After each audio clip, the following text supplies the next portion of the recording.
जय सिया राम।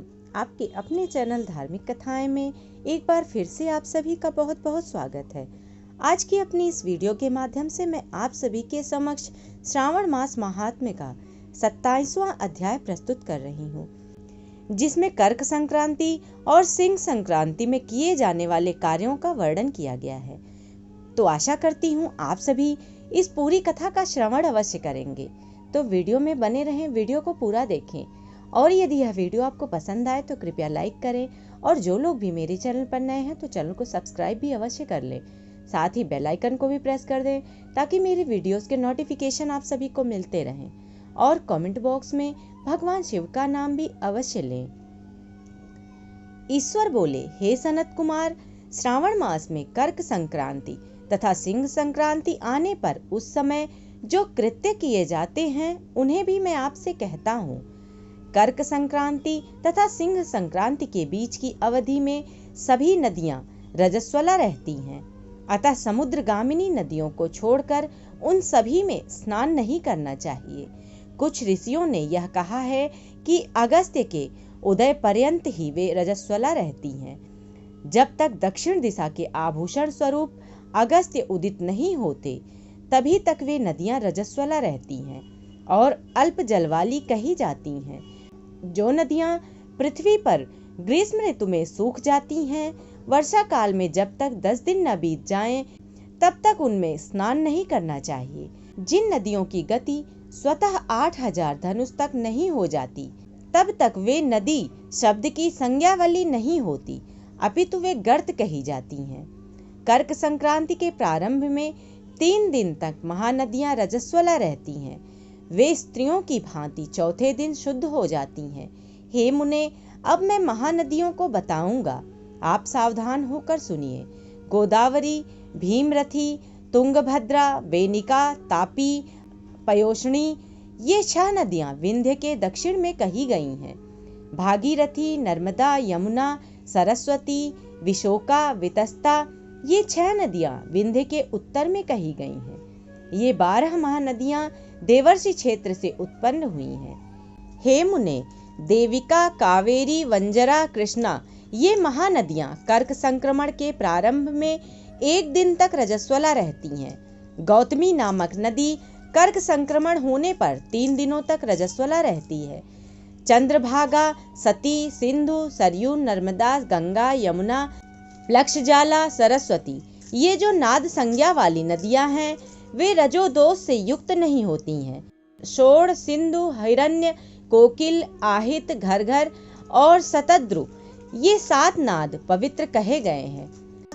धर्म द्रव्यमयी गंगा, पवित्र यमुना तथा सरस्वती, ये नदियां गुप्त रजोदोष वाली होती हैं, अतः ये सभी अवस्थाओं में निर्मल रहती हैं। जल का यह रजोदोष नदी तट पर रहने वालों को नहीं होता। रजोधर्म से दूषित जल भी गंगा जल से पवित्र हो जाता है। प्रसवावस्था वाली बकरियां, गायें, भैंसें व स्त्रियां और भूमि पर वृष्टि के प्रारंभ का जल, ये 10 रात व्यतीत होने पर शुद्ध हो जाते हैं। कुएं तथा बावली के अभाव में अन्य नदियों का जल अमृत होता है। रजोधर्म से दूषित काल में भी ग्राम भोग नदी दोषमय नहीं होती है। दूसरे के द्वारा भरवाए गए जल में रजोदोष नहीं होता है। उपाकर्म में, उपसर्ग कृत्य में, प्रातः काल के स्नान में, विपत्तियों में, सूर्य ग्रहण काल में तथा चंद्र ग्रहण काल में रजोदोष नहीं होता है। हे सनत कुमार, अब मैं सिंह संक्रांति में गोप्रसव के विषय में कहूँगा। सिंह राशि में सूर्य के संक्रमण होने पर यदि गोप्रसव होता है, तब जिसकी गाय प्रसव करती है उसकी मृत्यु 6 महीनों में ही हो जाती है। मैं इसकी शांति भी बताऊंगा, जिससे सुख प्राप्त होता है। प्रसव करने वाली उस गाय को उसी क्षण ब्राह्मण को दे देना चाहिए। उसके बाद घृत मिश्रित काली सरसों से होम करना चाहिए। इसके बाद बृहत्तियों से घृत में सिक्त तिलों की 1008 आहुतियां डालनी चाहिए। उपवास रखकर विप्र को प्रयत्न पूर्वक दक्षिणा देनी चाहिए। सिंह राशि में सूर्य के प्रवेश करने पर जब गोष्ठ में गौ प्रसव होता है तब कोई अनिष्ट अवश्य होता है, अतः उसकी शांति के लिए शांति कर्म अनुष्ठान करना चाहिए। अस्यवाम इस सूक्त से तथा तद्विष्णु इस मंत्र से तिल तथा घृत से 108 आहुतियां देनी चाहिए और मृत्युंजय मंत्र से 10,000 आहुतियां डालनी चाहिए। उसके बाद श्री सूक्त से अथवा शांति सूक्त से स्नान करना चाहिए। इस प्रकार किए गए विधान से कभी भी भय नहीं होता है। इसी प्रकार यदि श्रावण मास में दिन में प्रसव करे तो इसके लिए भी शांति कर्म करना चाहिए। उसके बाद दोष नष्ट हो जाता है। हे सनत कुमार, अब मैं कर्क संक्रांति में, सिंह संक्रांति में तथा श्रावण मास में किए जाने वाले शुभ प्रदान का वर्णन करूंगा। सूर्य के कर्क राशि में स्थित होने पर घृत धेनु का दान तथा सिंह राशि में स्थित होने पर सुवर्ण सहित छत्र का दान श्रेष्ठ कहा जाता है तथा श्रावण मास में दान अति श्रेष्ठ फल देने वाला कहा गया है। भगवान श्रीधर की प्रसन्नता के लिए श्रावण मास में घृत कुंभ, घृत धेनु तथा फल विद्वान ब्राह्मण को प्रदान करने चाहिए। मेरी प्रसन्नता के लिए श्रावण मास में किए गए दान अथवा मासों के दानों की अपेक्षा अधिक अक्षय फल देने वाले होते हैं।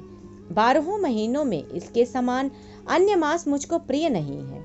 जब श्रावण मास आने को होता है तब मैं उसकी प्रतीक्षा करता हूँ। जो मनुष्य इस मास में व्रत करता है वह मुझे परम प्रिय होता है, क्योंकि चंद्रमा ब्राह्मणों के राजा हैं, सूर्य सभी के प्रत्यक्ष देवता हैं। ये दोनों मेरे नेत्र हैं। कर्क तथा सिंह की दोनों संक्रांतियां जिस मास में पड़े उससे बढ़कर किसका महात्म्य होगा। जो मनुष्य इस श्रावण मास में पूरे महीने प्रातः काल स्नान करता है वह 12 महीनों के प्रातः स्नान का फल प्राप्त करता है। यदि मनुष्य श्रावण मास में प्रातः स्नान नहीं करता तो 12 महीनों में किए गए उसके स्नान का फल निष्फल हो जाता है। हे महादेव, हे दया सिंधु, मैं श्रावण मास में उषा काल में प्रातः स्नान करूंगा। हे प्रभु, मुझे विघ्न रहित कीजिए। प्रातः स्नान करके शिव जी की पूजा करके श्रावण मास की सत्कथा का प्रतिदिन भक्ति पूर्वक श्रवण करना चाहिए। बुद्धिमान व्यक्ति इस प्रकार से ही मास व्यतीत करता है। अन्य मासों की प्रवृत्ति पूर्णमासी प्रतिपदा से होती है, किंतु इस मास की प्रवृत्ति अमावस्या की प्रतिपदा से होती है। श्रावण मास की कथा के महात्म्य का वर्णन भला कौन कर सकता है। इस मास में व्रत, स्नान, कथा श्रवण आदि से जो 7 प्रकार की बंध्या स्त्री होती है वह भी सुंदर पुत्र प्राप्त करती है।